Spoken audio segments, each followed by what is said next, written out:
make sure that you WhatsApp me and stuff. Hello. Oh, they're on now. They are on. Gotta be careful. Okay. Good evening, everyone, and welcome to your Students' Association election question time. It's great to see you guys here, but before we begin, I wanted to explain how this evening will run a little bit. First, this is not a debate. Tonight is an opportunity for the candidates to answer your questions rather than respond directly to each other. The aim is to give each candidate the space to speak clearly about their own ideas. In advance of tonight, we asked people to submit questions, and thank you if you did, because we received such a big number. So many, in fact, that we won't actually be able to take any questions from the audience. We're confident that the ones submitted and chosen are reflective of a broad range of what students really want to know. And the questions that we don't manage to answer will be given to the candidates, and they might choose to answer it over the next couple of days. I also wanted to give a brief content note, particularly during the wellbeing section. We may touch on topics such as mental health and gender-based violence, so please do feel free to step out at any point if you need to. And a quick note on timing. Elise will be keeping time this evening, so please do keep an eye on her, all candidates. Elise, do you want to give us a quick wave? There she is. Thank you. The format for tonight will go as followed. We'll move through each role in turn, and at the start of each section, I'll ask each candidate to introduce themselves and summarize their campaign a little bit. I will then pose the questions and rotate who answers it first to keep it fair. Let's begin. We're going to begin with Athletic Union President. Hi, guys. I'm going to ask each of you to introduce yourselves and describe your campaign in 3 words. And I'm going to start with you, Sandy. Good evening, everyone. My name is Bond, Sandy Bond. And I am currently studying international relations and Russian. I grew up in the northeast of Scotland, near a town called Elgin. And during my time at university, I've been a member of the Mountaineering Club and the Triathlon Club, and have been on the committee for both of those clubs. As a safety officer in mountaineering, cycle captain in triathlon, and shed kit and safety within triathlon as well. My campaign can be summed up with the 3 words of space, opportunity, and activity. Thank you so much. Sharon? Hi, my name is Sharon Pisani, and I'm a final year PhD student in computer science. I've been a member of the archery club for 4 years. I was also a member of the triathlon club. I've only been on the committee for the archery club. And I'm running because I want to get more students participating in sport. I want to develop the clubs and the people that run them. And I want sport to be an interesting part of every student's life. My 3 words are sport that's inclusive, empowering, and lifelong. Thank you. Aidan? Yep, so my name's Aidan Horsburgh. I'm a 4th year geography student. I have been a part of 4 clubs during my time at university. So I've played rugby throughout all 4 of my years. I played ultimate frisbee in my 2nd year, volleyball in my 3rd year, and I've just started surfing this year.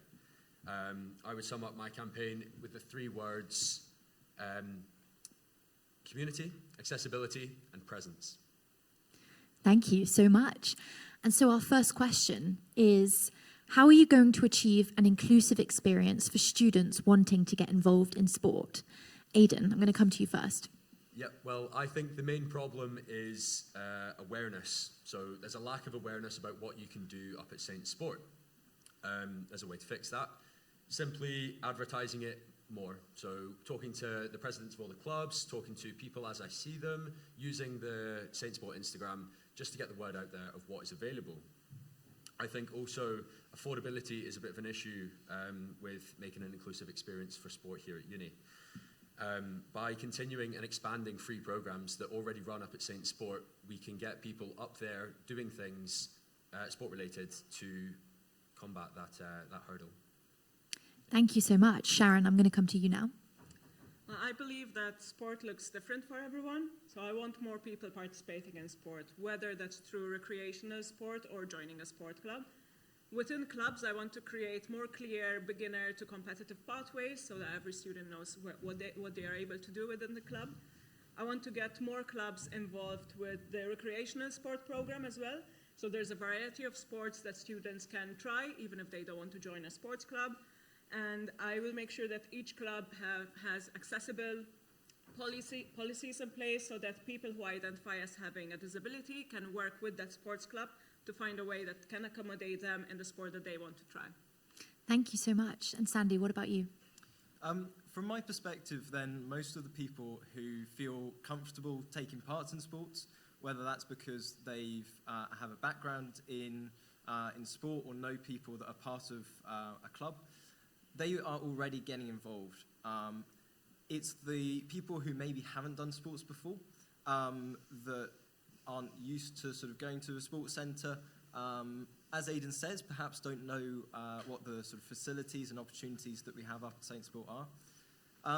What I would like to do is to work with organisations such as the Disabled Students Network to find out what it is that is a barrier to people getting involved in sports or indeed the clubs. And then from there, be able to find ways to overcome those barriers and ensure that Saint Sport is an inclusive place for everyone. Thank you so much. My second question is, what is the one thing you're most looking forward to if you're elected president? I'm actually going to go to Sharon first. So I'm really looking forward to actually working with sports clubs that perhaps I haven't interacted as much yet. I'd love to see how each individual sport can continue to grow and attract new members. And I'm really excited to see students try different sports and finding new communities that enrich their student experience. I think this was a very important part of my experience here at St. Andrews as well. So each club really does leave a different impact on students. So I look forward to bringing students closer to that experience of trying out new sports and interacting with new communities. Thank you. Sandy?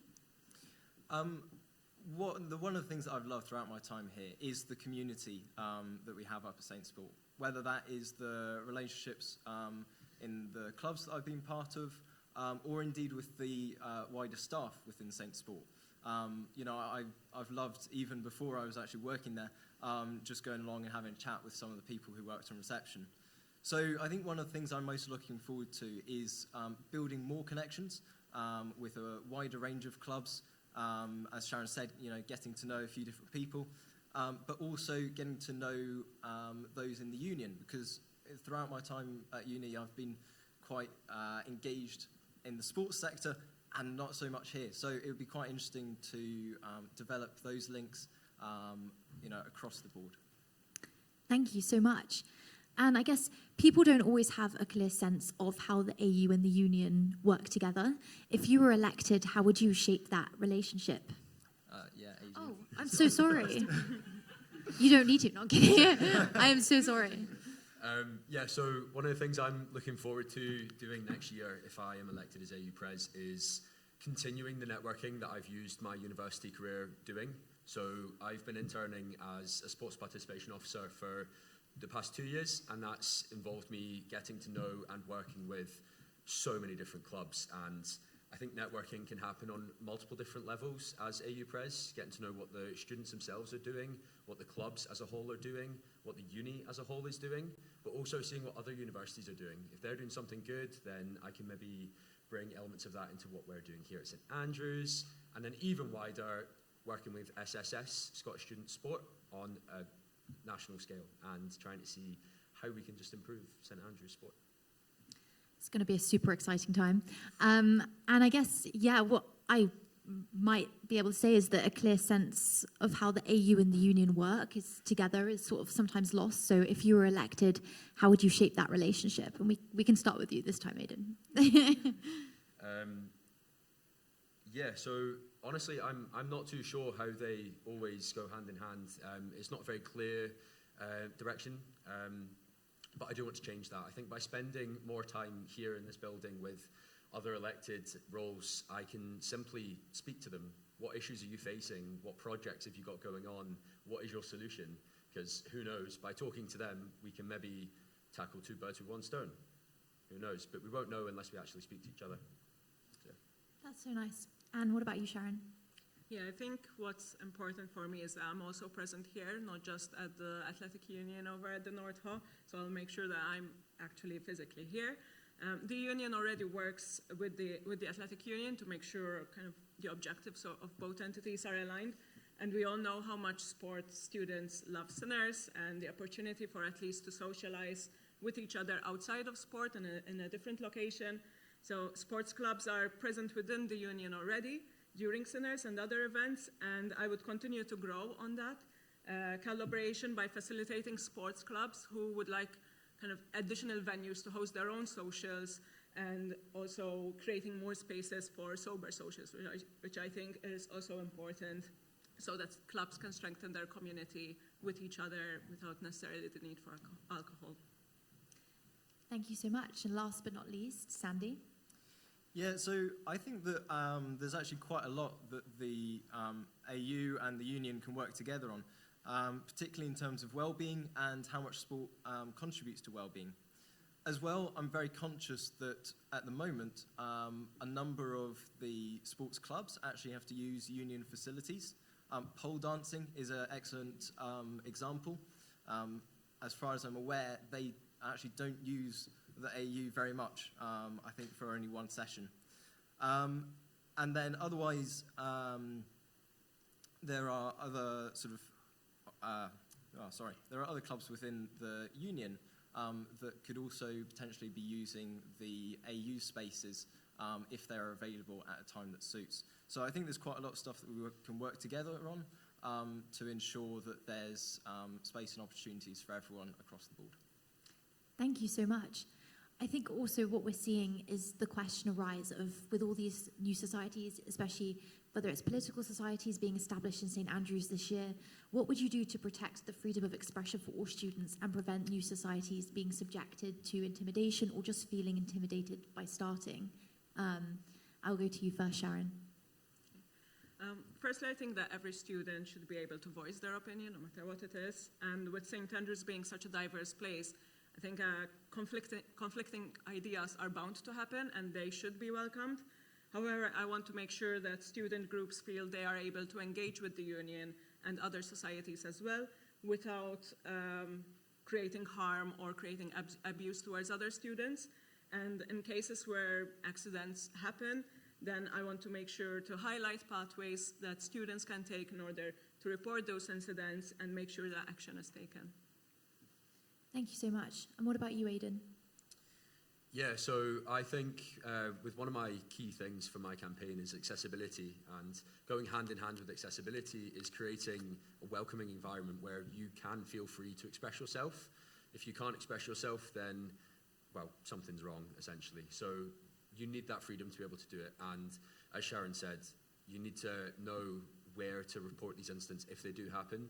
But I think by making the environment so accessible and so welcoming, you should try to, combat that from happening in the first place. So, yeah. Thank you. What about you, Sandy? I'm conscious that on a global stage particularly, then, sports and politics, they inherently go hand in hand. From my point of view then, at St. Sport up at the AU, politics doesn't need to really come into it, certainly not political parties. We're all about fostering community through sport. And so I think we need to ensure that it is a welcoming space for everyone, and there should be no situation in which people feel, threatened, abused, unincluded. And if that is the case, then I would be keen to work with those at the union, the wellbeing reps, and also the university, to ensure that if there is a particular someone that's responsible, we can ensure that it's not going to continue happening. Thank you. That's really interesting. And I guess everyone really wants to know what your favourite thing about St. Andrews, the university, or the union is. We'll start with you this time, Sandy. First of all, I love the town. I've grown to be completely in love with the town. And so, going for, whether it's going for cycle rides around Fife or runs along the coastline, I'm there entirely. And indeed, the community, as I've talked about before, I've developed lots of links and friends, both up at St. Sport and within the university itself and the wider town. and so I'd be keen to be able to stay on, to enjoy that, and also to be able to give back to the university and to the sports scene that has given me so much, and as well to be able to work within the wider networks that I've enjoyed, both through Scottish Student Sport and indeed Bucks.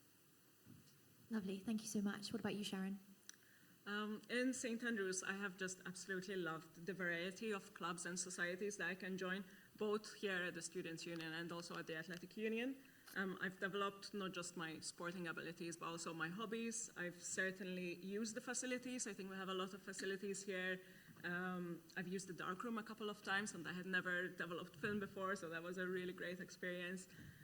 But more importantly, I think what I enjoy about St. Andrews is that I'm surrounded by students who are inspirational, who work hard for their dreams, and that just makes me work harder for my dreams as well. So that's something that I would really look forward to in this role, as well as just improving that experience and giving back something to the students around me. Thank you so much. And Aidan, what's your favourite thing? Didn't forget me this time. Yeah, so St Andrews, I love the beaches. I've never lived near the sea, and St Andrews as a place, I love the beaches. I've gotten involved with the Wild Swimming Society. As I said earlier, I've started surfing this year, and again, they're both things that I've never really done before. So coming to St Andrews, that's one thing that I absolutely love. The Union, I mean, 601, let's be honest. Looks a little different than it does now normally. But yeah, 601 is one of those things that I really do love about the Union. And the fact that there's so much representation from the students, the fact that there's so many people here today running for all these roles, I think is absolutely awesome. So that's one thing that I really do respect and love about the Union. And from the university as a whole, just the people, getting to talk to so many people from so many different places, so many backgrounds, it's been really amazing. So yeah. You're definitely right. 601 does look quite different right now. And for our final question, we've had one come in about what you will do about the all-weather floodlit running track that was announced in 2022 but has had no follow-up. I am going to start with you, Sharon. I think with regards to the running track, I believe that was a very important safe space to develop. So I believe that safe spaces are important, and I will follow up on the progress of that track and report its status back to the students, because sometimes, things are happening in the background and just students don't know about them. If there are any changes to the proposed plans, however, I would advocate as to why and see if I can find alternatives that can be worked out that still create a safe space for students, and just generally make it a priority to add more safe spaces for students to practice their sports in. Thank you so much. And what about you, Aidan? What would you do? Yeah, so I'm very conscious that everything that needs to happen, it needs to be realistic. And for me to sit here and say, we will build a track next year, isn't necessarily realistic. What I can promise, which is realistic, is that I will work with clubs that need spaces like this, and I will also work with the staff in the AU to advocate for what is needed, highlighting that it is a priority, that it is something that is needed for students to excel at their sport, or simply to have a good time, to be safe and have ties with nature, or just have a good time. So I just want to highlight what is a priority and make it clear to students that we are listening to what they want to happen. Thank you. What about you, Sandy? Yeah, so I'd echo Aidan's point, so I don't want to make any grand promises. And given that space is part of my manifesto, and also as a member of Triathlon, we tend to use a lot of different facilities, obviously. And from our point of view, then a running track would be great.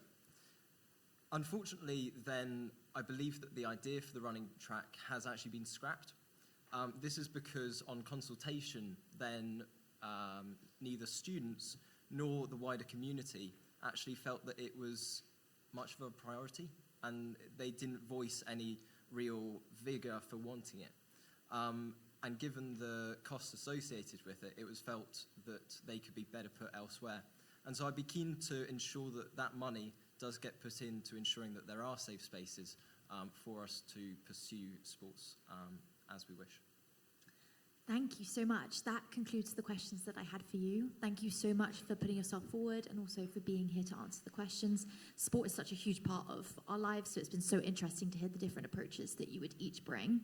We're going to now shift the focus slightly from sport to academics as we welcome the President of Education candidates. We are going to now have a bit of a brief transitional period, so I'm going to let these amazing candidates leave and just thank you so much. Thank you. Thank you.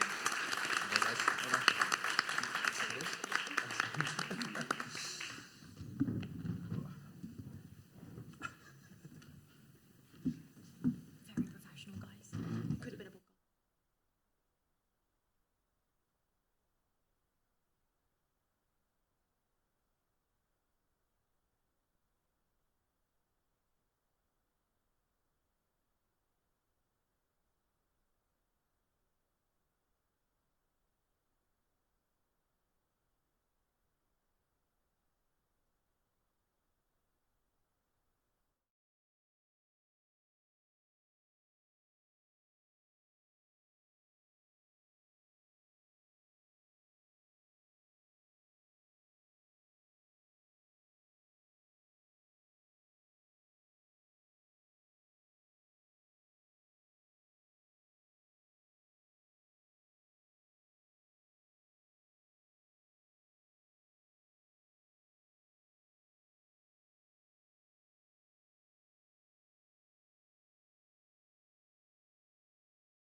Hello?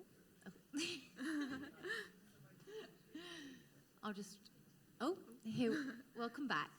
I am now joined with one of our President of Education candidates, Emily Bannister. I'm going to ask you to introduce yourself and if you could summarize your campaign in 3 words. Perfect. So hello everybody, I'm Emily and I'm actually your current President of Education. So this past year I've worked passionately to deliver bold changes across the university and the union. I've represented students from my sub-honours all the way through to my honours years, so I promise experience, knowledge of structures and continuity of voice.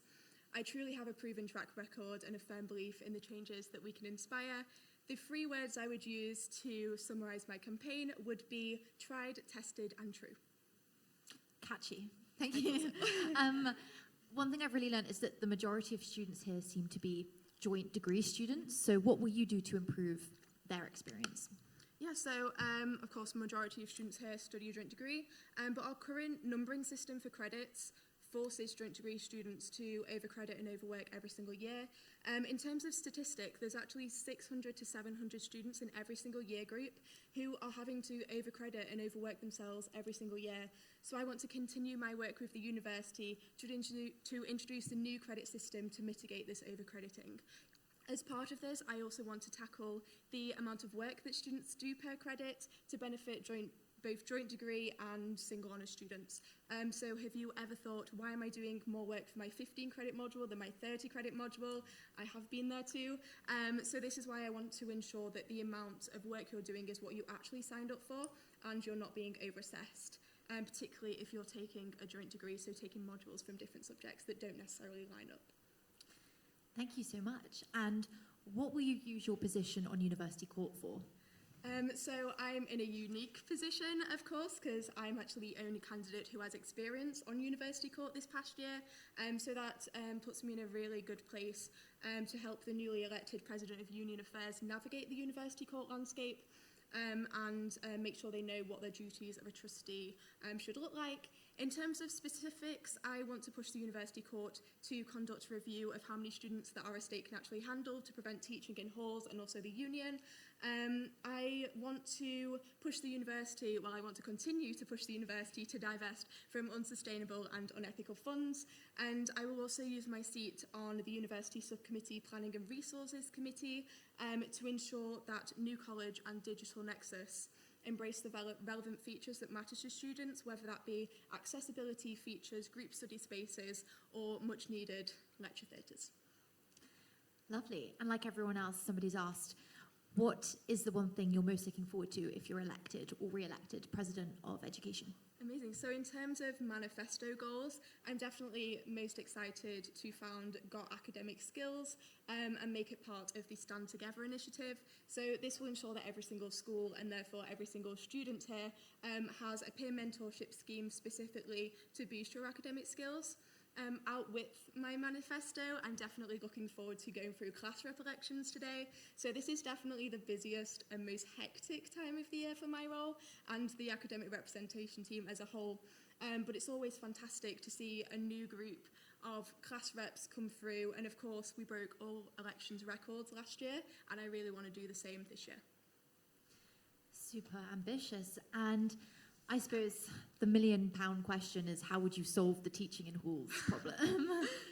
So I have already won one battle on this topic because last semester I was asked by the university if they could start teaching in halls, and of course I asserted that this is not in line with student views and would be incredibly damaging to our student experience.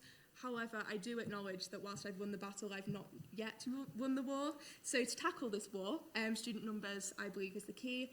The university keeps offering more students places here than our estate can actually handle. So from accommodation to teaching rooms to staff numbers, the university needs to know how many students that our university can actually take without frantically resorting to teaching in halls. And of course, our union fits into this question as well. Thank you so much. And throughout the past few months, there's been quite a focus on franchising, and we might see that in a few manifestos. But given where we are in the process and whether it's in your manifesto or not, how would you want to influence it, and what are your opinions? Yeah, so I will admit this is not something that was in my manifesto, which I hope isn't too surprising because I am running for education after all. But I will say that I have already made an impact on this because I was actually the exec officer who pushed the union's trustee board for there to be student consultation on our main bar, and of course I secured this, and then I was the exec officer who led the main bar survey, so I can confidently say that I did influence this decision because I was the exec officer who took this decision out of the hands of 10 members of the trustee board and gave it to our 10,000 plus students to make this decision. And of course, although this is not necessarily education, I will often be in the rooms where these decisions are made, so I will make sure that students are consulted every step of the way, as I have already done. Awesome. And our last question is actually about how lots of candidates are promising further transparency with students about work they are doing, student feedback, and how that's used. So do you have any concrete examples of what exactly this transparency would look like and how it would function? Yeah, to be rather blunt, transparency is right here, right now. There's actually 2 candidates running for President of Education. There's one on stage. I show up when it matters to students. I'm here for you to hear my views, hear about my manifesto points that matter to you. Of course, I've mentioned the main bar survey. It's my quarterly reports and it's my semesterly reports. I'm showing my transparency now, and I will continue to do so. Well, thank you so much. It's given us like a very strong insight into the academic experience and what goes into this role currently, particularly around joint degrees and representation. We will be doing another quick transition onto President of Student Opportunities. So thank you so much, Emily, for putting yourself forward, for answering the questions. Thank you.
questions first, and then it's just good to know.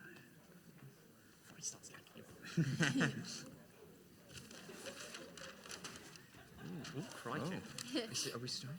Yeah. Wow. Amazing. We're now moving on to President of Student Opportunities, focusing what's happening beyond the classroom. As before, we'll do introductions and 3 words, and then we'll move straight into the questions. So, Spike, could you introduce us? Yes, hello, good evening everyone. My name is Spike. I'm a 4th year history student. I'm graduating now. And I'm kind of running because I'm new to the union. I've been involved obviously with lots of different societies over the years, but I've not been involved in the union. I want to be kind of a fresh, new face, and I want to make lots of realistic change, basically. I want to make practical differences that's going to be different for everyone that you can really feel. And to 3 words as well. So my 3 words are rather fresh, realistic, and honest. Love it. Romo? Amazing. Hi, everyone. I'm Romo, your current president of Student Opportunities. Over the last year, I've done a lot to kind of overhaul a lot of the bureaucracy of the union, including changing the affiliation system, which has seen an uptake of about 25% of societies in a single year. And that's just proof of the fantastic change that we can make. And next year, I want to use my experience and knowledge to fix the union's deficit, support student employability, entirely change the Societies Committee, create a new union for performing arts, and support their post-grad community. We have visions, we have plans. They're inclusive, they're innovative, they're bold. Thank you so much. And our first question from the audience, or those watching at home, how do you plan to work with SVS to support student volunteering? Romo? SVS, for those who don't know, handles all of our external volunteering commitments, and they're absolutely incredible at maintaining a relationship with our community.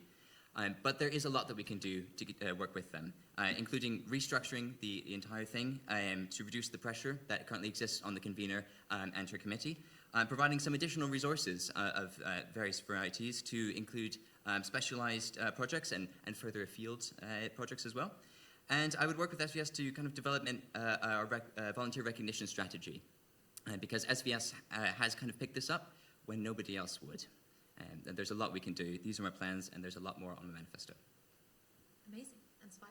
I'd like to say I kind of agree with everything that Roman's been saying there, particularly the volunteer recognition stuff. I think it's really important, particularly if you get kind of record of your time, what you've done here, more than just volunteering, to be honest. That'd be a really nice thing to have at the end. To be honest, though, I had never heard of SVS when I started my campaign, or when I started researching my campaign, which is obviously completely wrong. So I think what we really need to do is actually get the name out there. Why have I, as a student here, and I'm someone who I'd like to do a bit of volunteering, I want to do a bit of on the side. Why have I not heard of this? Why haven't I heard of what they're doing? What great initiatives they're doing? So I think we really need to advertise them more, get the name out there, and then also going around St Andrews, speaking to local people, local groups, community centres, care homes, whatever they may be, and really getting to grips with the local community so that we can help those too and foster town and GAM relationships. Amazing. And as a trustee, how would you manage the sort of financial deficit we've been talking about this year, and will there be more for funding societies next year? How would you say, Spike? Obviously, I can't say exactly now whether I can give more funding, but I'm open to lots of different ideas. We're going to be talking about franchising more in depth later. I'm open to any idea that brings in more money to the union. I'd want to restore any cuts to society funding that has happened over this year, and also make sure that society funding raises with inflation. Obviously, it's a very expensive time. We all know about the cost of living at the moment. But I also want to see the union to diversify. Lots of events run throughout this town. Why aren't more events being sold through the union website? Fixer takes a large cut. It's not as efficient as the union website. Maybe we could take some money out of that, obviously less of a cut than Fixer takes. Also, some society events throughout the year, they use the union bar. Again, they have cheaper drinks for students, more profit for students, and that money then goes back to students as well. So why aren't we doing more things at more events and making ourselves showing our face around town? And that ultimately, it all comes back. It's all a big circle, and that's what I really want to see. What kind of more realistic and practical solutions have we got? Thank you. As you may have heard at the All Student Forum, for those of you who went or read the Saint article that happened back in November, for the last several years, we've been losing £250,000 every year. And at the start of this year, we had about 18 months left to completely turn this around, or we were risked going entirely under. But as an entire exec team, we've come together and done everything that in our power to stop this. Because the only thing we could not do is to take no action. There is one decision left that we need to make in order to make sure that we're on the right track, and that is to stop making cuts and to start increasing our revenue. And there is one way to do that, and that is through a partnership with Wetherspoons within our main bar, to provide the drinks, to provide the incentive for people to come, to spend money, to spend that money that then does, as Spike has said, go back to societies. Thank you. Thank you. And like you say, there has been a lot of focus on franchising in your manifestos. And given that that process is underway at the moment, how would you adapt that plan if you have sort of limited scope to influence it? Romo, how would you? Absolutely.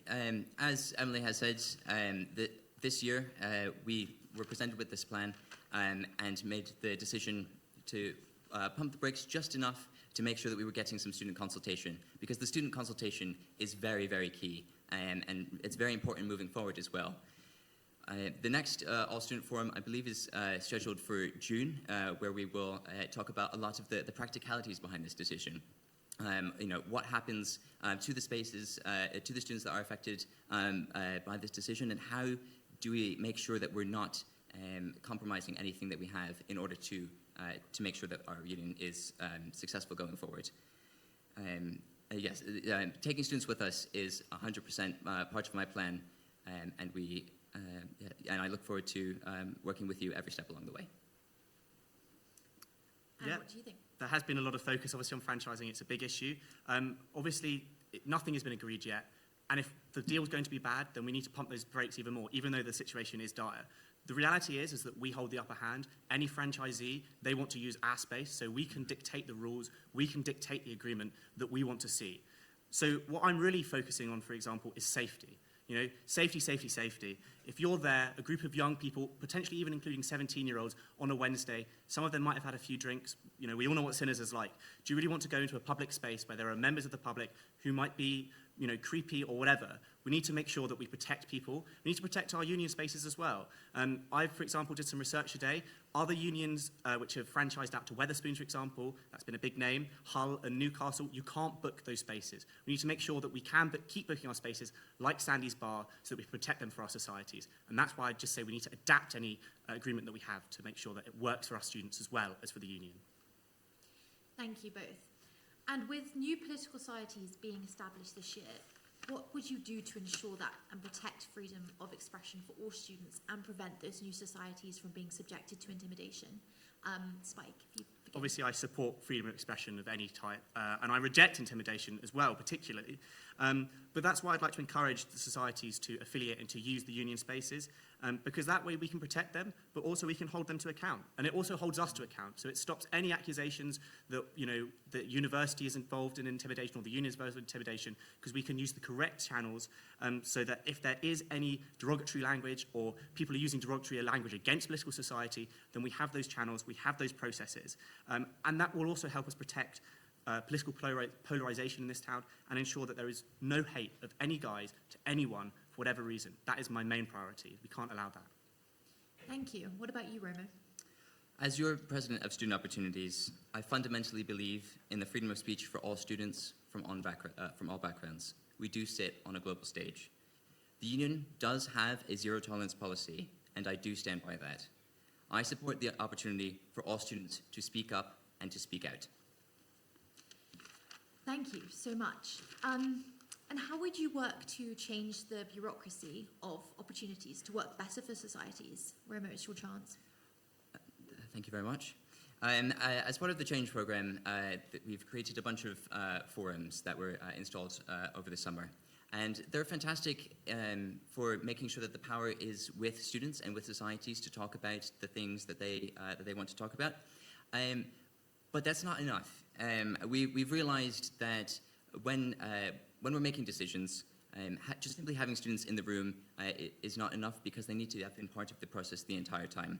Which is why I want to take the bold step of completely eradicating a bunch of the policies that we've had for ages, dissolving SOXCOM, and emboldening our activities team, and creating a whole system of liaisons who will work closely with all of our societies, who will get to know all of our committee members on a close and personal level, and then be able to bring all of those ideas back into the union where those decisions are being made ahead of the forum.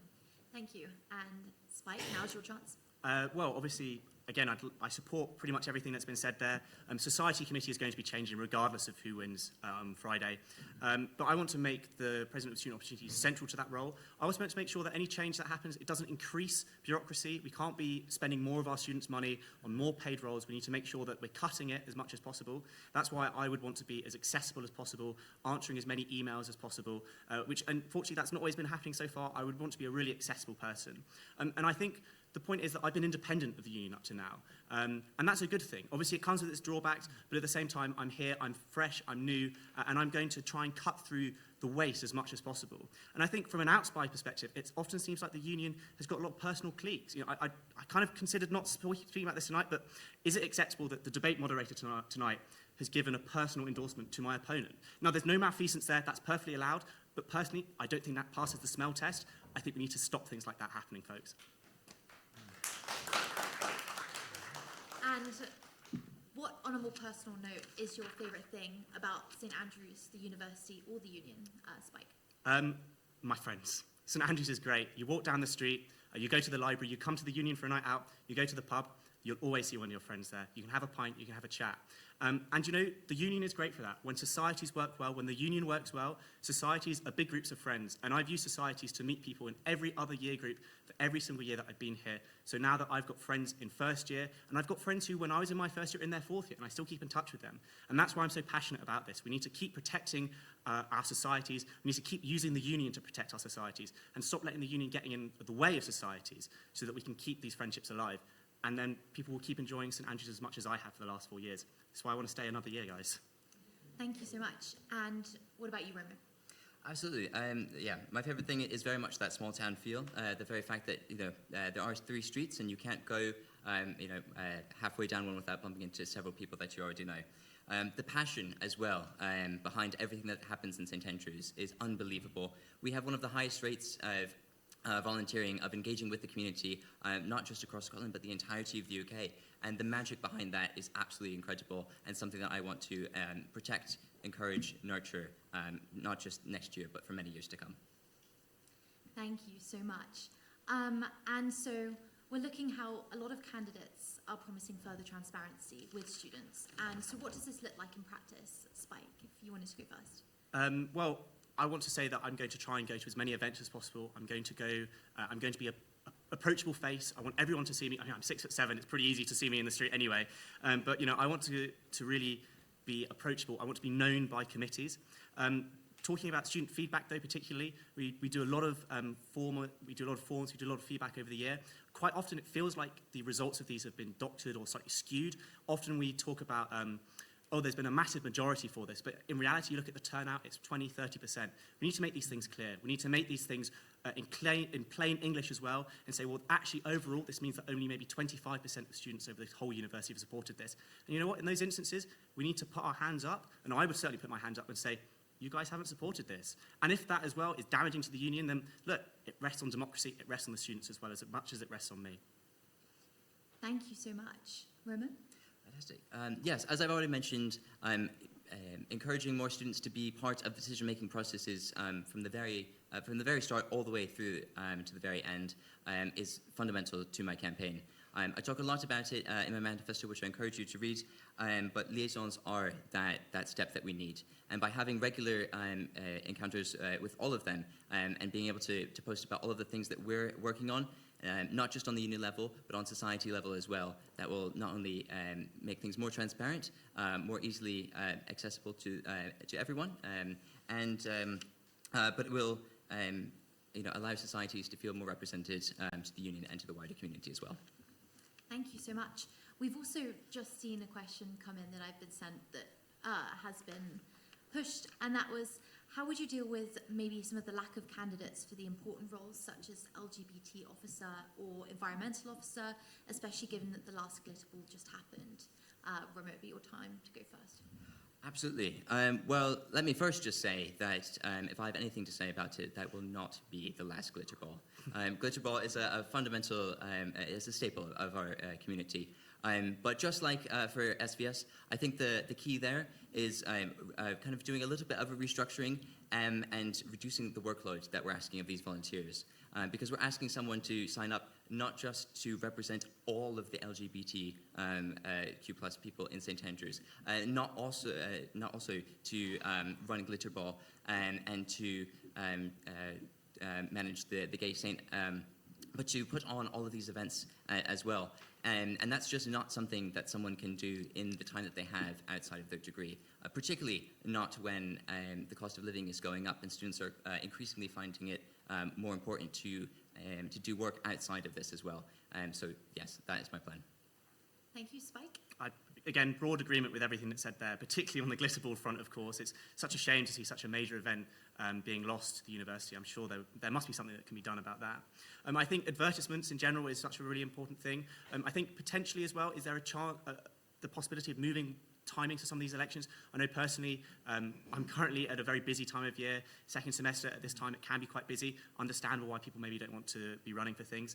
But I think as well, we just need better advertisements of what the roles actually do. One of the joys of me running for this role has been learning actually what the President of Opportunities gets to do. And I think sometimes the roles aren't quite advertised in the right way. People don't quite know what they're really signing up for. And generally speaking, like, you get a lot more power, you get a bit more enjoyment out of what you're doing if you were to be able to run. And also I think a lot of the time, you never actually have any contact with these people. You elect them, maybe you see them in the street, maybe have a quick 5-minute chat with them at the pub or whatever. But I think these people, you know, any role, not just the ones that don't have many candidates, they need to be going out, they need to be selling themselves and telling what I do and why it's so great and why you want to be doing it too. Thank you so much, both of you. That is all of our questions. Thank you both for stepping forward and for being here tonight. It's been so useful to look at how this would happen in practice. We will be now going into that transition role again, just to welcome the President of Union Affairs candidates.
glasses might be a wee bit more in a sec. Hello? Hello? No. Oh, there we go. Wow. I'll be able to read my handwriting. It takes a second to adjust.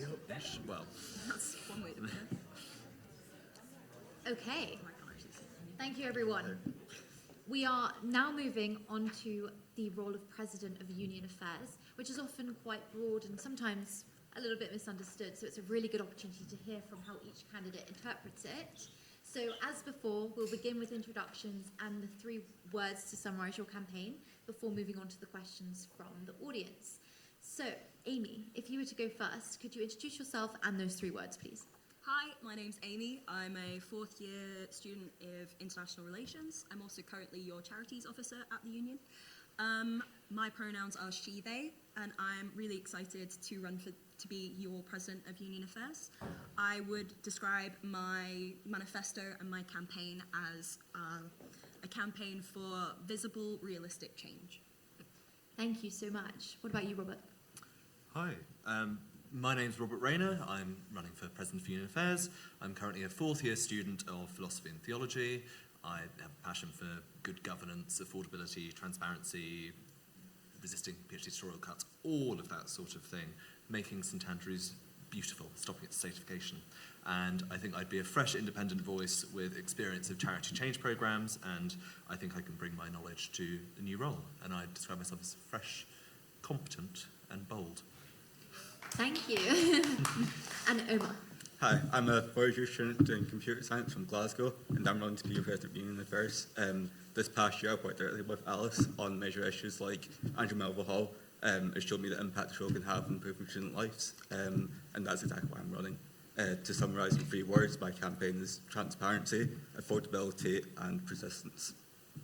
Thank you so much. So our first question is, what will you use your position on University Court for? Robert, we're going to begin with you. Perfect. So I'd firstly resist the push for using the halls in the union as teaching spaces. It doesn't work for anyone. I have a seminar that ends early because my lecture is split between running Younger Hall and the union. They don't have whiteboards there. It's just not long-term sustainable if the university is taking in too many students. There are other questions we need to ask. I pushed to reverse the PhD teaching funding cuts. That's, again, not working for undergrads. They're trying to fight for lecturer times, and PhDs lose valuable teaching experience that's future for their careers. CollegeGate isn't listening. I'd protect freedom of speech by adopting a strong policy, probably based on the Chicago principles, and appointing a member of the senior management team as an accountable officer for that. And I'd expand the ethical investment policy to restrictions on investing in weapons, on fossil fuel extraction, and no profit from conflicts in breach of international humanitarian law, like the occupied Palestinian territories or Russian invaded Ukraine. Thank you. And Omar? Yes, I'll use my position in University Court to make sure that student priority is at the heart of every major decision made in University Court. I would push for transparency so you actually know what's happening within it, because I didn't before this year. Act as a persistent voice demanding better funding and bursaries for all students, but especially those from voicing access backgrounds, and preventing another Melville crisis by making sure that students are informed about decisions in their halls, and holding the university accountable for its biodiversity, strategy, and diversity from ethical investments. Thank you. And last but not least, Amy. So I just want to start with a brief overview of what University Court is, because I didn't really know before I started running. So the President of Union Affairs, which is what we're all going for, sits on University Court alongside the President of Education, and there are two student representatives that sit on that board. The University Court is the site of strategic planning, finance, and management of financial, human, and physical resources. So it's the big bucks, ladies and gentlemen. So I would use my position on University Court to sort of reveal what those decisions are, the role that we can have in them, in putting our student voice. And I would ensure that student values and priorities are heard and appropriately considered by the powers that be, whether they be considering ethical investment and much, much more pressing admissions numbers. We have too many students for this town, and I think that is something that the court and the money that they bring in needs to address. Thank you so much. Omar? Oh, sorry, Robert. We've all spoken. Oh, goodness. I was so lost. So the second question, with accommodation, particularly the cost, being such a long-standing issue in St Andrews, What do you think could be done that hasn't already been tried, and how would you approach this as a wider town and community responsibility? Omar, it's your turn to go first. Yeah, so working on that Melbourne crisis, I've already been directly involved with talks with RBS, which is Resident Business Services. So what I found in that is that they don't really understand the student perspective, but once you're in face with them and have those talks directly, they're willing to negotiate a bit. So having more of that, making sure that every single head student of the hall has a way to contact them and talk to them directly about the issues affecting them. But I also understand there's a lot of financial difficulties with this, which is why I want to bring back Cyber Scottish Unis, which are a group of students who work to make sure that higher education is like sustainable across Scotland, and that Scottish students actually can afford it, which they can't really. Yeah. Thank you so much, Robert. Yeah. So Fife Council is not budging on the HMO cap. It's at the moment unreasonable, but there are the May elections, so I'll work with whatever members are elected then. Maybe we'll see if that helps things. The primary way, which has taken ages, is expanding halls, like properly scrutinising why it's taking so long to build Albany Park. It's been a field empty my entire time being here.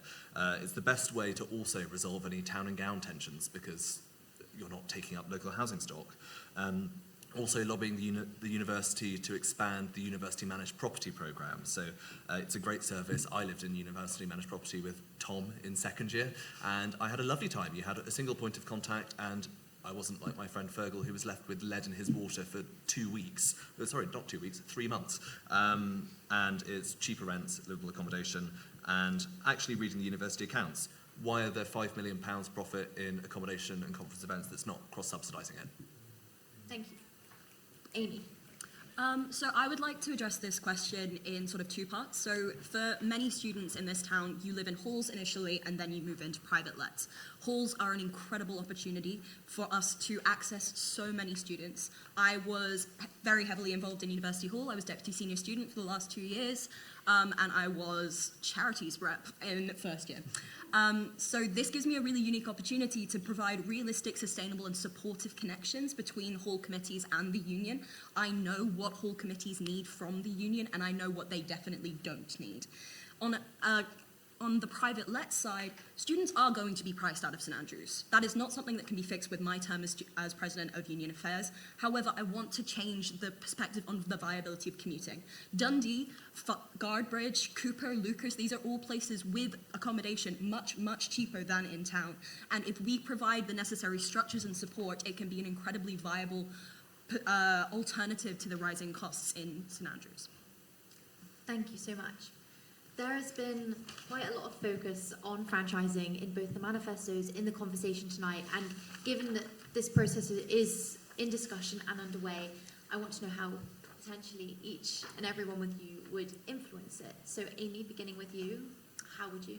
So I did not explicitly mention franchising in my manifesto. My manifesto stresses realistic, strategic planning, stuff I can definitely deliver as your President of Union Affairs, and it didn't feel responsible given the lack of information I have to provide a plan that I knew I couldn't commit to. However, one of my key manifesto points is to put our money where our mouth is, and that involves commercial spaces that work for us. We've heard already from the President of Opportunities discussion that the financial plans aren't viable. Beer equaling student activity doesn't work anymore. So I think franchising provides us a really important opportunity to reassess what these commercial spaces can be used for. And I think Spike had a really, really good point earlier of making sure that we work with franchising rather than let them roll over us. Thank you. Yeah, so franchising is like an opportunity for like affordable food and drink, which this town desperately needs because there's not much of it going around. But there's also a lot of concerns I have with it. First, I use the union a lot for like a study space, and like franchising get rid of that, which we don't want because the library is not that big. Protecting society access for events and performances, making sure sustainability is like considered because Wetherspoons isn't the most sustainable business out there. And also listening to their student workers to make sure that franchising actually like, suits their needs. Sorry, I'm pumped. Thank you so much.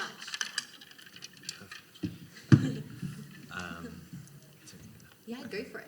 So I first want to say, if franchising is well underway, apart from broad commercial discussions, we've only heard about it within the last 2 weeks. And if any financial contracts have been signed, that is a democratic outrage. The union is, the building of the union is its most important asset, and the feedback from students so far has been overwhelmingly negative. And if plans are eventually made, they must be put for a whole student referendum. We did that for the £30,000 membership fee for the National Union of Students. This is huge. Why on earth have we not done it yet? If contracts are signed, which I encourage any SABs in the room to not do without a proper student referendum, not just a feedback form, I would try and make it as much of a student-focused place as possible, keeping exclusive use for whole building events, etc., and demanding that like sports partnerships for free entry to Sinners and freezing the price of drinks like Pablo's, which you wouldn't get, are kept. I love spoons, I love real ale, but don't understand why a bar that makes £180,000 a year in profit needs to be franchised out when we can make it better ourselves. Thank you so much. So, what actually is union affairs? If the priority of the role could change with each candidate, what would your version of union affairs look like? Robert, we're going to come to you. Oh gosh, again. So, on top of the general role that SABs have as trustees, which are things like financial responsibility, etc., I have experience on an international youth charity across the whole of Europe, and it's tricky work. I've done it before, so I have a bit of an inkling, but I'm sure it'll be a huge learning experience. It's oversight of commercial services, which, as I've told you, is really significant. It's how most people interact with their union on a day-to-day basis. So actually scrutinising franchising as opposed to a process that's been ignored students go through without feedback, working on accommodation hugely, and as I set out earlier, so building Albany Park and university managed property, and doing enhancing democratic services, so making it clear and it work. As a candidate for this event, I've asked different members of the election team different things and have been given conflicting advice multiple times over multiple issues. It's unclear and hard for an independent and fresh voice to run. Thank you. Omar. Yeah, so before this semester, I wouldn't have been able to answer that question at all because I had no clue what union affairs was. But basically make sure that the union stays accountable to you, stays financially sound, because it's not doing well right now, and has a seat in rooms where big decisions are actually made. So for me, my priorities would be affordable housing for all students, making sure that every student has the support that they need, whether that be well-being, financial, making sure the union is actually sustainable, and ensuring that your voice is heard in every decision being made. This year, a big change to the union, the role description is the accountability for housing, and that's definitely one of my main priorities. Thank you so much. So I just want to reiterate that, as I understand, the role is that you are jointly accountable with the CEO for strategic direction and sustainability of the union. So to me, that comes down to representation and it comes down to management. So I would prioritise representing students, all students, at court, at local council, and in national conversations with other student unions and in government. In terms of management, commercial spaces and the direction that those commercial spaces are going on is a really key part of my manifesto in terms of ensuring that student spaces remain student focused, making sure that the commercial spaces that we use for events such as Jazz Night are still commercially viable. They're still something that students want to go to. Ultimately, my union affairs would be a focus on constructive, collaborative change that is informed by student input. Thank you so much. And I suppose on a more personal note, what is the one thing you're most looking forward to if you were elected president, Omar? Basically making sure that every student has what they need to survive in this town. So looking forward to understand the perspective of all different types of students or different student groups that I don't normally work with. And also another thing I'm looking forward to is working with local government because I'm considering career in politics. So that'll be quite a good experience. Yeah. Thank you so much. Robert? Just meeting even more students. It must be in the hundreds, if not probably over 1,000, of people who I've chatted to randomly on a night out or in the library or whatever, and I'm so lucky to call so many of them my friends. And it just puts a smile on your face when you walk down any of the 3 streets or anywhere, and you see someone and you hear about how their day's going. And to do that with the union covering such a broad base, seeing even more people from even more diverse backgrounds and different life experiences, etc., would be, I think, a real pleasure of the job. Thank you. Amy? So one thing I'm really looking forward to is the endorsement from students that they are ready for realistic change and fulfilled promises from this as exec team. I am so excited to work with students who are not necessarily always highlighted in conversations of student affairs, people who fit under the CCMFL category. So for those of you who don't know what that is, that's commuting, caring, mature and future learning students, flexible learning students, sorry. I also really want to engage with volunteer officers that I haven't had the chance to work with yet, whether that be widening access participation, care and estranged students. I am really, really looking forward to creating specific spaces and structures for students in dialogue with the students that need them, whether that be a commuting room that students can go to decompress and not work, just cook and rest whilst they have been commuting in from Dundee, or proactive check-ins on carers who don't need to reach out so that we reach out to them first. Thank you. So, with new political societies being established this year, what would you do to protect that freedom of expression and all students and prevent that intimidation? Amy, your turn. So I have been lucky enough to be elected, to serve as an elected representative in a number of different capacities, and I know the importance of student voice and student community. That being said, it is very, very important that we balance that those community values with free speech. Everyone should have the opportunity to say whatever they feel, to express whatever opinion they hold, as long as that is respectful, and that is, and that should be met with constructive dialogue. It should not be met with a dismissal. It should not be met with vitriol. It should not be met with ridicule. This union has an explicit equality and diversity policy where it emphasizes an open, safe, and accessible environment which celebrates diversity and promotes unity. And I think that is at the foundation of what we need to do with the affiliation of new political societies, a focus on unity and constructive dialogue. Thank you. Omar?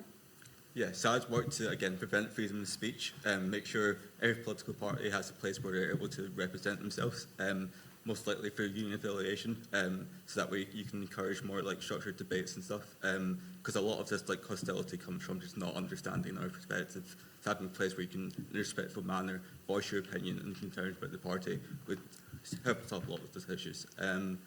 Incidents will happen, it's just making sure there's a way for people to report it and something that actually gets done about it. It's really important. Thank you. So, as I've spoken about earlier and as in my manifesto, defending freedom of expression will be a priority for me. The university has a less than stellar record on this. Look at how it had to be appealed to the Chancellor about a reinstatement to the court. With my position on the court, I would strongly lobby for the university to adopt a Chicago-style policy and explicitly not using the term offensive in it, because that's against guidance given by higher education regulators and a senior management team leader. In terms of political societies, any party registered by the Electoral Commission must be able to operate within the union, and I fully support respectful debate across the political spectrum. Intimidation is always unacceptable if it happens on union property or by its officers. I would make sure that the disciplinary process is gone through without fear or favour. In terms of the university, which most of this stuff will be under, hopefully policies and a freedom of speech officer would make sure that the university also enforces theirs. Thank you so much. And to end it on a really personal note, what is your favourite thing about St Andrews, the university and the union? Omar? So like the people in the community is probably my favourite thing. So having that community sense, which Glasgow didn't really have, being able to just talk to like anyone, it's been really enjoyable. But also like the admissions department that run all the outreach programmes in St Andrews. So they ran like a summer school, which I attended. That convinced me at this place I could actually like thrive here. And being involved in all those outreach programmes for like low progression schools and stuff has been really enjoyable. I've met a lot of my friends here. Thank you. Robert? So, in terms of St Andrews, how gorgeous it is. I mean, you have 3 beaches, you have a buzzing atmosphere, and still actually a lively high street. And I'm passionate about defending that beauty in both interior and exteriors. Read my policy on resisting estatesification and bringing back crown moulding. The university, it's how open-minded people are. It's been amazing that I've met so many people who are willing to speak their mind and actually listen to others, and being surrounded by so many staff that are really, truly passionate about their subject and willing to listen to you, even as a silly first year with stupid ideas. And in my experience, that was how I felt. And the union, the breadth of societies that it supports, you have Highland Cow, philosophy, beekeeping. People are so passionate about giving their time freely for the benefit of others, and that's just lovely. Thank you so much. And last but not least, Amy. So I would have to echo my fellow candidates. My favourite thing about St Andrews is the people. I have become so much more myself here than I ever thought was possible. In my first 2 years, I didn't really love going home, but I always loved coming back to university. I loved coming back to this town, and I loved coming back to the people. In regards to the university, my favourite thing is just the breadth and quality of staff and students, their specialty, their focus, the grace with which they teach, and the time that they offer to students is unparalleled and is something that I greatly, greatly appreciate, having attended this university. And finally, the Union, a place that I have loved and hated at different points of my time here. But I honestly think it is an incredibly unique place with the broad range of opportunities available, from societies to the positions you can run for, to the advocacy programs it runs, to the honour and responsibility it bestows upon those that can run for exec roles. I think, honestly, the Union is one of the most amazing parts of St Andrews. Thank you. So let's give a massive thanks to our Union Affairs candidates. Thank you for stepping forward and for answering your questions. This role, we will be moving on into President of Wellbeing Space after a quick transition period, but let's show some thanks.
Also, you guys in the ocean. I was inspired. I did Yeah, that last I night. saw you. And now I'm sick. Okay. A bit, like I have a snuffle. Oh dear.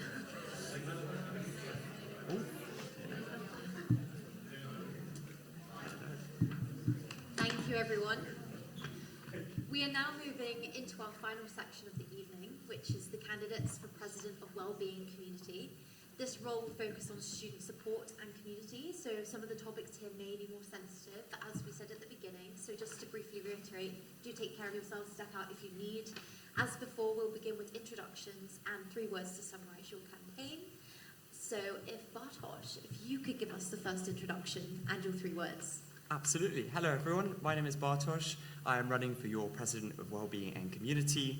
I'll start off with my 3 words, just to give you a little bit of a taster. So my 3 words are radical, inclusive, and student-led, with a little dash in between. Now, I've worked in a range of roles around wellbeing, from being a first responder in Canada to working in student services here, and my goal is to bring all of that experience into one and change the wellbeing atmosphere here in St Andrews. Thank you. Anisha? Where you are is fine. It should pick us up. Hi, I'm Anisha. My 3 words are dialogue, community, and solidarity. My aims of being your WellPres would be to foster community and student-led initiatives. Amidst large budget cuts and funding, I'd really like to direct that support towards students who need it most, who are perhaps more overlapped by the university, and I've done a lot of work with community advocacy and creative work with groups. So yeah, I'd love to make sure that the people who are perhaps less seen by the university become more visible. Thank you. Thank you so much. And Alex? Hi, I'm Alex Chun. My pronouns are he, they, and I am the current President of Wellbeing and Community. I am rerunning because I believe there's still work to be done to challenge how the university treats well-being and its students. I've accomplished a lot this past year, and I firmly believe that if re-elected, I can get even more done. Vote Chun to get it done. And my 3 words are transparency, support, and very similar to Bartosz, student consultation with a little dash in between. Thank you so much. And so our first question from the audience was, there are many complaints that university support services can feel really confusing. So what are your plans, if any, to improve how support is structured for students? Alex, you're going first on this. Right. So this past year, I've been working on a paper that will be going to a number of high-level university groups, such as the Security Strategy and the Security Experience and Strategic Management groups. And it finalizes the presentation of the app SafeZone. SafeZone, which has been implemented in Birmingham, Heriot-Watt, Aberdeen, etc., acts as a centralized network to connect students to a variety of safety services, such as first aid, duress, and even a phone service for walking home alone at night. It even combats the need for international students to have a UK SIM card to contact 999, because SafeZone can just connect to them automatically. This app has been endorsed by both student services and security and response as a beneficial way to categorize and improve the speed of emergency responses, and I am pleased to say it's in the final phases of approval for usage at St. Andrews. I've also offered an alternative method, which is streamlining the current website, so if a student needs something, anything from reporting conduct to a broken projector, it's easy, fast, and accessible to report. Thank you so much. Bartosz? So, working with Got Support and Student Services this year, my team and I have been on the front line of navigating that maze. And as a geographer, I've been taught to read maps and understand them, but even this map of St. Andrews is a tough one to read. And so there are a couple of things in my manifesto that I really want to bring in to make sure that we can really understand what it means to navigate the support that we've got and to understand how it provides for students. So the first thing is my plan is to chuck on a little chest camera and walk through all of the different areas that we have at the university. For example, showing you how it looks to have a coffee with Bill Shackman, to showing you how it is to have a counselling meeting with Jolie at Student Services. The goal is to show exactly how those things work. Students know best how this maze looks, and I want students to be at the forefront of showing how we can really navigate these systems and to make sure that students know that they can support each other through this. And finally, we have the Ask, a place that students, for example, in wheelchairs that cannot access that space at all, and my goal is to make sure that we can make that space for all. Thank you. Thank you. And last but not least, Nisha, this is your chance. So actually, yeah, one of my initiatives has been to try and streamline the services where students can go and look for help. I think from the physical posters and the physical connections that we have within the school. So every student comes here with a school, and having members of staff who are aware of where to point their students to would be very, very helpful. And having succinct and streamlined platforms digitally as well. I've worked for 5 years as a student ambassador of an educational charity called Push, and I've also kind of had this experience of doing a personal one-to-one videos on how to navigate systems, so focusing that more on students who perhaps need more support, or finding out spaces such as the DSN, what's on your support plan, all the way to students who are experiencing leave of absences, or those on a year abroad, which can be extremely isolating. So having all that content streamlined in one place through digital and physical media would be a great place to start. Thank you so much, all of you. And our next question is, what would be the one thing that you would be most looking forward to if you were to be elected president? Bartosz, you kick us off. Lovely, jubbly. So, I mean, the easiest answer to tell you all would be that I'd be paid to do something that I love, which is helping people out and just being a smiley, kind person for everyone around me. But I'll move away from the cheesy answer and move to that one of those 3 words that I told you about, which is radical. We need change in how we approach many of the different things that are happening on our campus. One of the specifics on my manifesto that is very different to many others is my approach to SGBV.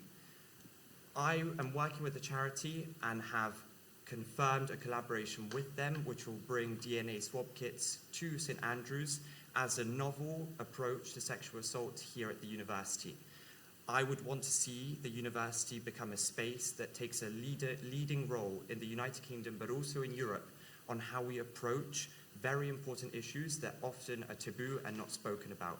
So, if elected, I will ensure that our approaches to most significant issues for students are dealt with properly. Thank you so much.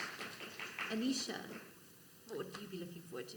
So I think what I'm looking forward to most is to integrate the community and look at how students are working across different student networks, societies, and even as individuals. I think one of the reasons why everyone loves St Andrews is the community, and so embracing that very diverse aspect and helping it become a lot more vibrant through streamlining those events such as the student-led initiatives like Spare Spoon, or even community-led organisations such as Transition, and really helping them all to come together in one place would be something that I'm looking forward to. I think it's really important to integrate all members of the community, from postgrads right down to first years, and I think because St Andrews is such a small place, there's so much going on, and I really look forward to bringing that all together in one place.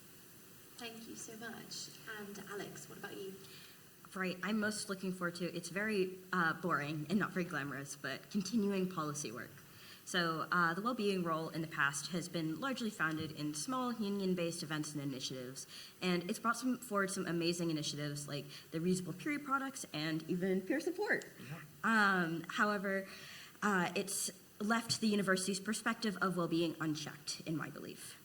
As the first ever president of Wellbeing and Community who is disabled, LGBT, and a person of color, I've had the unique intersectionality to challenge the university and their lack of action on a wide number of issues facing students, from microaggressions, accessibility, SGBV, sexual and gender-based violence, and transphobia.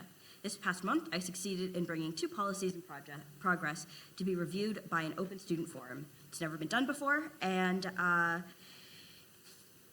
sorry, the time's getting me. Students were able to give feedback directly to the students the people who are writing the policies, people who are out of touch with the student voice. Thank you so much. And so what do you see as the most pressing issue affecting student well-being in St Andrews? Anisha, what would you say? I think all students and every person on a very human level, we're all affected by the things going on around us in the world, now more than ever, the geopolitical crisis and the climate crisis, and it all kind of trickles down onto how we function on a day-to-day basis. So things like academically attending class or handing in essays all kind of get quite overwhelming, and I think that does have a lot to do with well-being in communities. So I think those spaces of active discussions and those spaces of security and strength and solidarity will really, really help bring that together. I think there's also a lot of anxiety, more the existential anxiety of what's going to happen after you leave university, those future careers and isolation, and I think those things really, really would be great to address. Thank you so much. And Alex? Well, I think that the university sells one image of university and provides a completely different experience. Well, first we have the housing and the cost of living. We have teaching spaces, being in the union, potentially being in halls. We have a support that is not provided as well as it is advertised. Ultimately, students are dropped into this world and left to struggle on their own, which kind of creates the bubble of St. Andrews, the loneliness, the anxiety, the financial struggles. The university is more invested in the future of building the digital nexus than students who face inaccessible lecture spaces, affording heating, and crazy waiting times for student services. In my first ever meeting with a member of the principal's office who has since retired, they stated that they did not think that the university needed to work on its accessibility because disabled students already had a graduation rate of over 90%.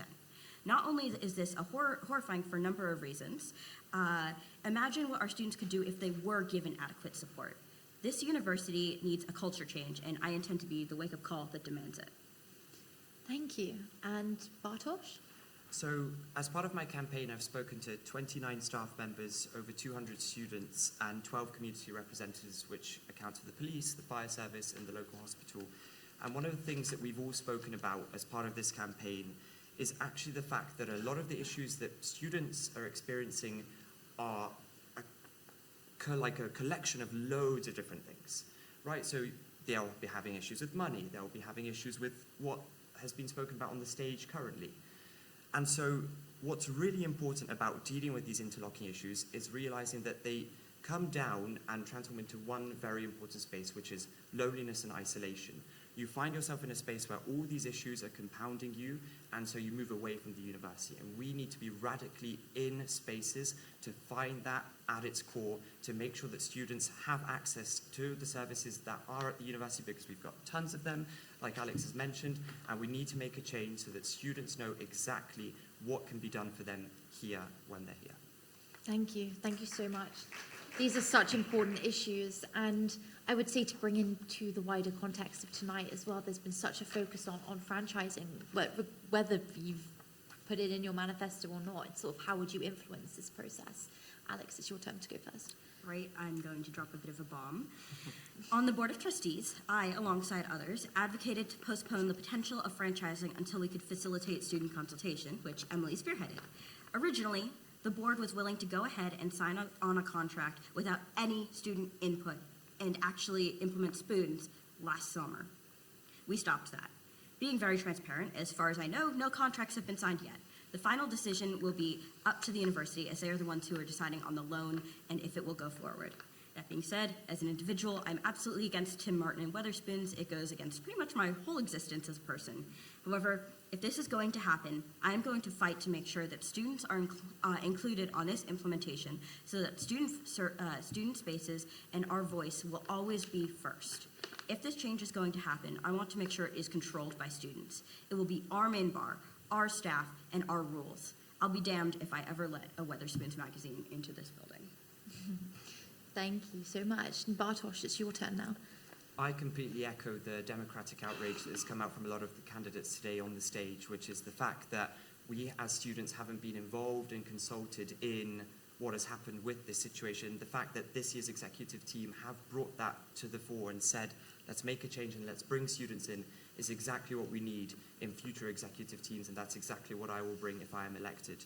And to make a really important point, I mean, one of the things that I mentioned in my manifesto is bi-weekly community meals at the union. And the reason I mention that is because I strongly believe that as an executive team, we have a very, very powerful position to ensure exactly how that franchising will look and to ensure that students are exactly represented how they want to. And so I wasn't worried about putting it in my manifesto because I know that as an executive team, we will make it happen because the student voice comes first for all of us. Thank you so much. Thank you. And Anisha?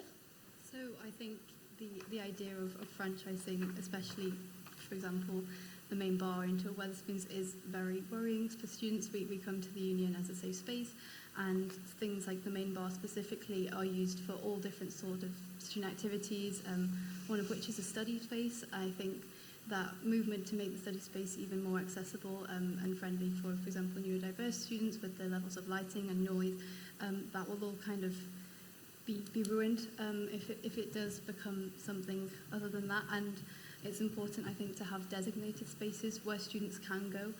For example, Sandy's Bar, which you could book, and maybe take examples from things like the wellbeing room in the library, and just extending that out to make sure that every student feels that they have a space where they can go and that is completely theirs.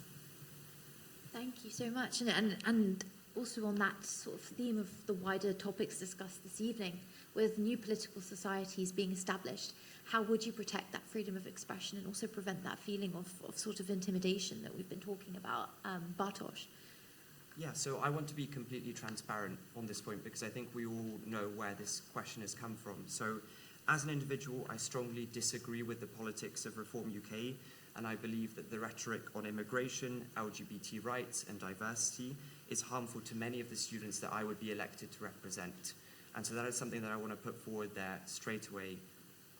But I also believe that banning a political party would put students at this university at a disadvantage, because truth be told, they will be entering a world where that political party exists, and they'll have to navigate that environment, and we'll put them in a microcosm where they won't actually understand how to do that. And so if I was elected as President of Wellbeing Community, it is my role to ensure that students have the space to discuss what issues they have, to ensure that if, for example, Women Against the Far Right have mentioned student conduct policy issues with certain people in the Reform Society, that is brought to the fore by the union and also by the university. And that is what you can expect from me, transparency and clarity.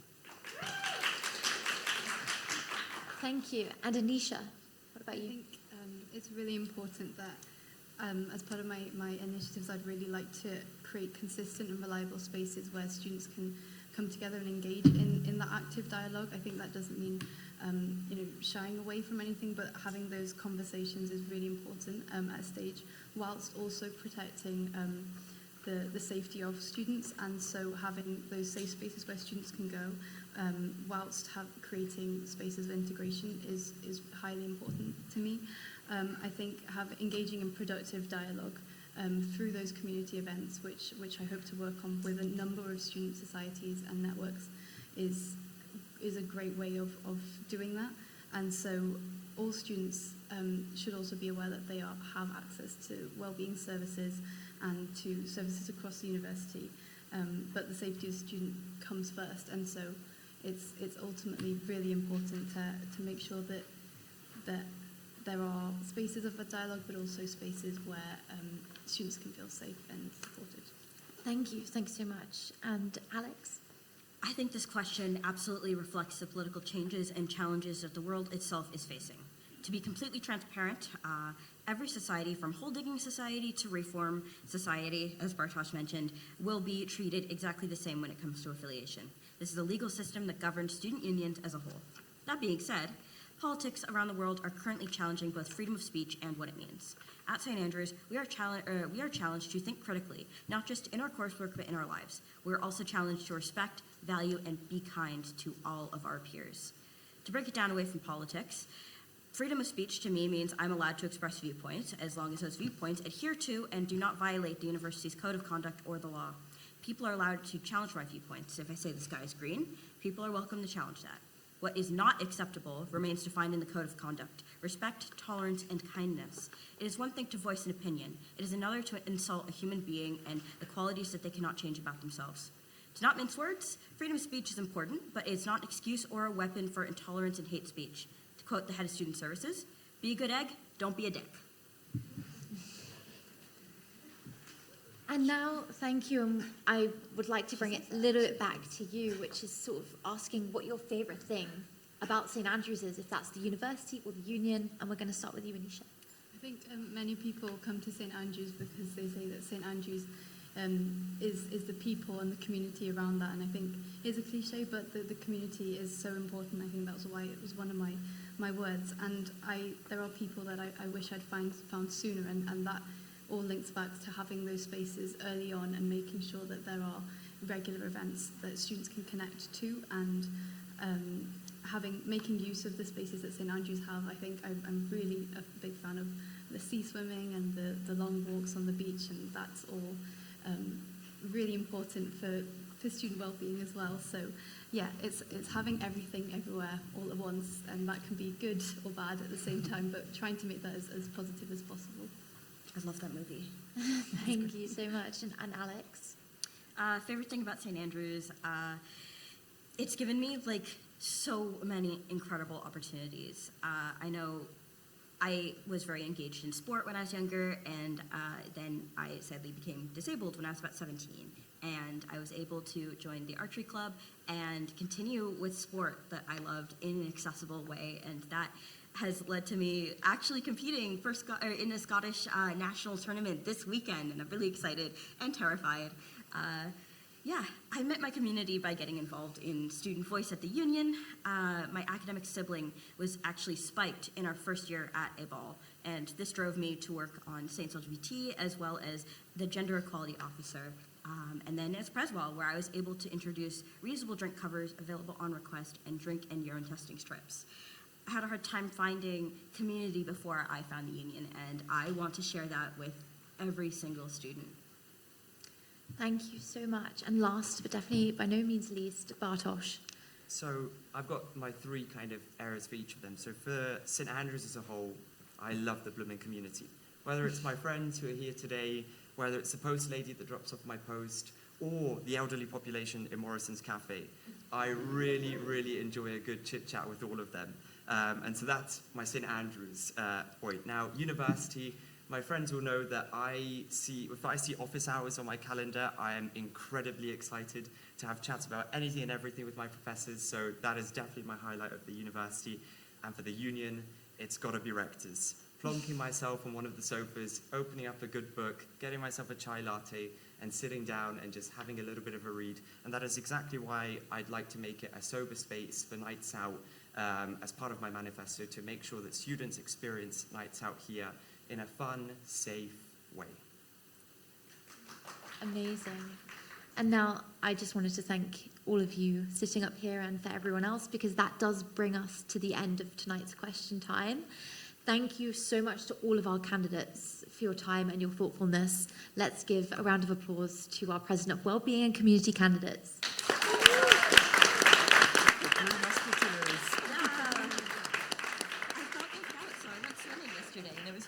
Voting does open tomorrow. You'll be able to access it through the portal. Just click on My Saint. It's been a really special evening to spend with you in conversation with friends, and just to be able to make this evening about you in the audience and your questions. So take time, have your say, take your opinions to the voting box. Thank you so much. Good evening.